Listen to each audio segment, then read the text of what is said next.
I'm sure they're fine. But all this talk of flying nasties has given me an idea. A little while ago I did a video covering Sega shooters, also known as shmups. I still fucking hate that word. I was happy with how that video turned out, But there was one little thing that bugged me about it. I didn't get to talk about all of my shooter games. I didn't even get to talk about half of them. I got all these cool games, and I don't even get to show them to people. Well, screw it. I'm going to cover the genre again, and like last time, I'm going to start by looking into the Master System. Because it is so beautiful to me. First up, why don't we cover a classic? Centipede. More specifically, Arcade Smash Hits. It's a multi-cart with Missile Command, Breakout, and Centipede. The game Breakout is actually a pretty fun port, and Missile Command is actually bloody excellent. One of my all-time favourite arcade games. Not too sure about the music though.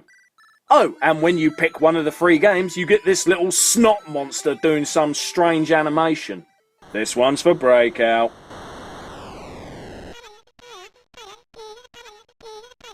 And this one's for Missile Command. It's always faithful to the game in some way, but that sound is fucking annoying! Anyway, here's Centipede. Shut up! It's bloody fast, and that music is catchy, but somehow pumps you with adrenaline. So I'm blaming that for each time I mess up.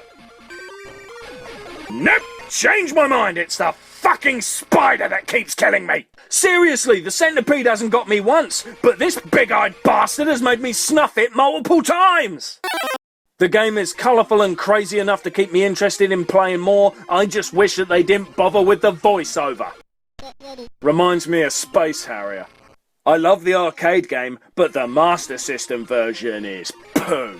Anyway, that's Arcade Smash Hits. Good graphics, decent gameplay, crazy music, and the spider's a cunt. Next game is TransBot. Hopefully the gameplay is more impressive than this boring title screen. Well, the graphics are actually pretty impressive. The enemies seem a bit generic and the music ain't exactly memorable. But what really stands out here is the method in which you get weapons. Every so often a truck will appear on the ground and you gotta shoot the prick. When destroyed, it will drop a power-up. Collect that and at the top of the screen, letters A to G will appear. You gotta stop it on a letter. And each one has its own unique weapon assigned to it. And sometimes you will even transform from a ship into this weird robot thing. The only power-up letter you don't want to land on is A, because that's the gun you start with. The meter on the top tells you how much power you got left, so don't expect your weapons to last forever. And sometimes the scenery will change, but it doesn't feel like it happens often enough. And then we magically go into a hole that's smaller than our ship. Because fuck science. The game's well made, but I find myself getting kind of bored. Next game is Global Defense. It is a peaceful day in the 8-bit city. All is calm. The people go about their day in peace and quiet. But suddenly... Oh God, it burns! Fucking help me! Global Defense! This game's a strange one. You're a ship that's defending the world from nukes. Instead of moving your ship, you actually move the cursor for aiming. In order to actually move your ass, you gotta hold down a button and drag yourself to where you want to go. So you're constantly shifting from shooting to navigating. Music-wise, it's pretty cool and the sound effects are nice, but as for the graphics, while they do look the part, they do mostly appear to be different shades of blue.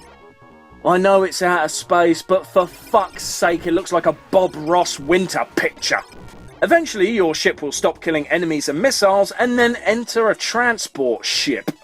You get given a level stat screen, which is pretty sweet, but then you gotta go from being on the offensive to panicking like a little bitch trying to defend the planet. It's kinda like an unfair version of Missile Command. It looks cool, but it's a bitch to do. And it won't be long before you screw it up and watch the world burn. To be fair, if people didn't burn to death, then they're definitely gonna die of epilepsy. That's enough of the space games for now. Time to mix it up with Line of Fire. After another fit of epilepsy, we get a story. After infiltrating the enemy base, Jack finds a new secret super weapon. Looks like trouble. Jack's been discovered by enemy soldiers. Jack has to get out alive and take the weapon back to the Allies. There's no time to waste. The freedom of the world depends upon this mission. Line of fire! There's actually a cool map to show the sort of area for the levels to take place in. Then we finally get to the actual gameplay. It certainly looks the part, but it seems to suffer a bit from slowdown. Also, how is it that an army jeep moves just as slow as the people who are running? For fuck's sake, Jack, put your damn foot down! Oh, and here we have a guy with a rocket-proof shield. Is that the secret weapon from the story? 'Cause we sure could do with something like that in global defense. You know what? The colours here make this look like an NES game. Mostly shitty browns and puke greens. One cool thing though is that there's bosses to kill, so that's a plus. Level 2, the jungle. So here we... What do you mean I drowned? How the fuck was I supposed to dodge the bloody water? Nuts to it. It's an okay game, not bad, but not great either. Okay, how about we look at a really crappy one? I've mentioned this one in the past, and even once or twice earlier in the video. Get your bath bags ready, it's time for Space Harrier!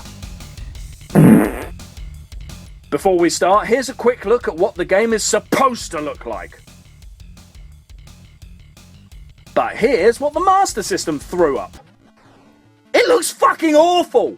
The enemies are a messy blur, the projectiles come out of nowhere, and what the hell is going on with the bosses?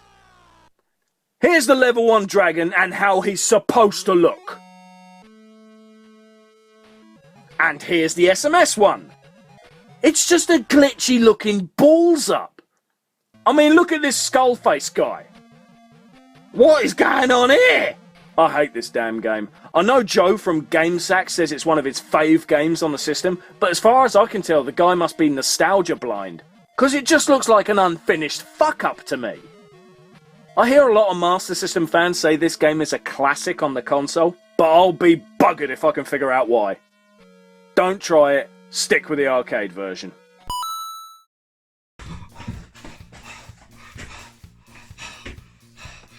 You are a cunt, Oh. a big fat stinking cunt. Hello? I still need help! Dan's dead! They killed him! It's like they went from 8-bit to 16-bit! Hey, that ain't a bad idea! Cheers! Okay, let's try out some games on the Mega Drive. First up is a real treasure. Truxton. Even the title screen looks fucking awesome. This game was made famous thanks to Mark from Classic Game Room. You know him, he's the guy that talks like Captain Kirk. The graphics here are outstanding, and the gameplay is top-notch. The music is pretty badass, and the sound effects all sound perfect in the game. Sorry. It's the kind of game where you'll die a lot, but you get further each time you play. Same principle as a Mega Man game. You just learn where shit is. There's 3 types of power-ups, red, green and blue. My favourite one is the blue gun, because you don't have to tap the button all the time. You can just hold fire and focus on dodging projectiles. Another thing I really like is the continuously changing background. You'll never get tired of seeing the same scenery. Well, unless you're like me and die every 28 seconds. You also have this super attack that brings up this bitching skull logo. Doesn't always kill your enemies, but it will fucking hurt them. I can't say enough good things about this game. You just gotta try it, especially if you're a shooter fan. And now for something completely different, Burning Force. First thing we see is a bunch of blue-haired severed heads. Then after the title we see Mode 7 graphics? Hell yeah, this is awesome! So while there is a needless amount of crap on the top and bottom of the screen, it actually makes everything look a lot cooler.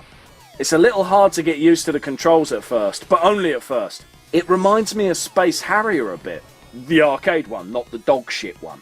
The scenery doesn't change as often as I'd like, but at the end of a level you do get a cool scene showing the boss's weak spot. Then we get to be a rocket. Damn, man, this game gets more awesome with each step. Although when we eventually do get to the boss, it turns out that he's a cunt and murders me. Still a great game, though. Moving on, it's time for Arrow Flash. Straight away, we are treated with an awesome anime story, another blue-haired chick, a cool ship, and an overall fantastic 16-bit visual treat. Then we get to find another treat. You can turn on turbo in the options. Nice! The game flows really well. When I do eventually die, I don't feel like it's the game's fault or some annoying learning experience like Truxton.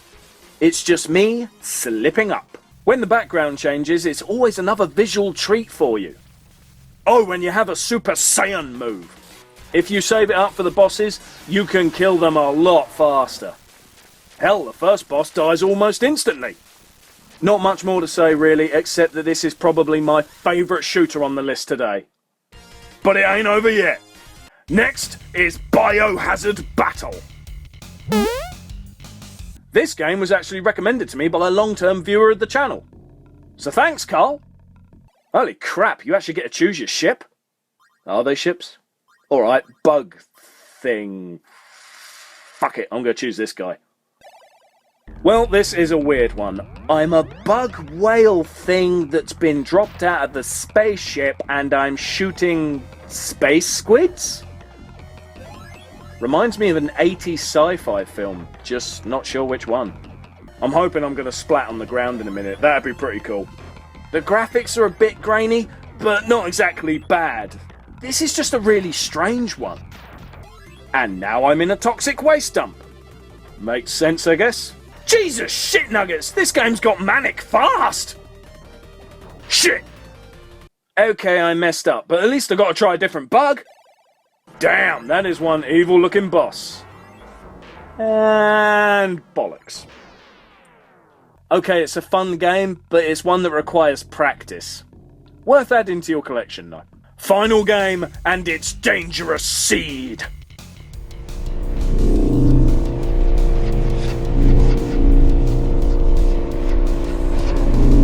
It's a Japanese game with an English title and an English menu.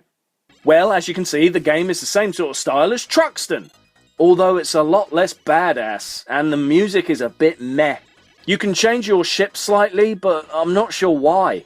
The background is constantly changing like Truxton, which is good, but it all seems to be the same bloody colour. And what's this shit about formation? Oh, hang on, shit's getting serious now. The music and background have changed. Boss time. And it's a pretty cool looking boss at that. It's like a mecha moth. Holy crap balls, you gotta be good at bullet dodging for this shit. Fuck it! Wait, you mean I don't get to just continue where I left off? Well, that's shit. Right, I ain't gonna lie, I can't kill this cunting moth.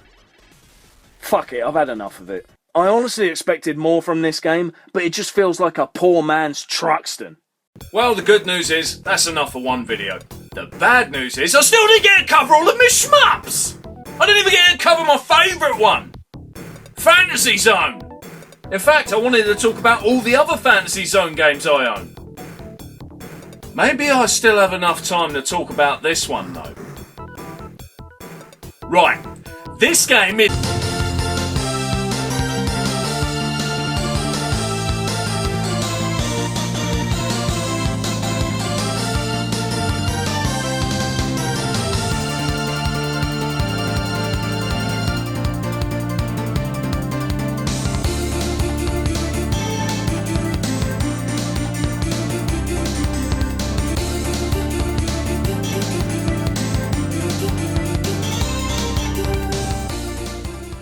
Today's episode was sponsored by giggling at your mate while he wriggles around on the floor. Go.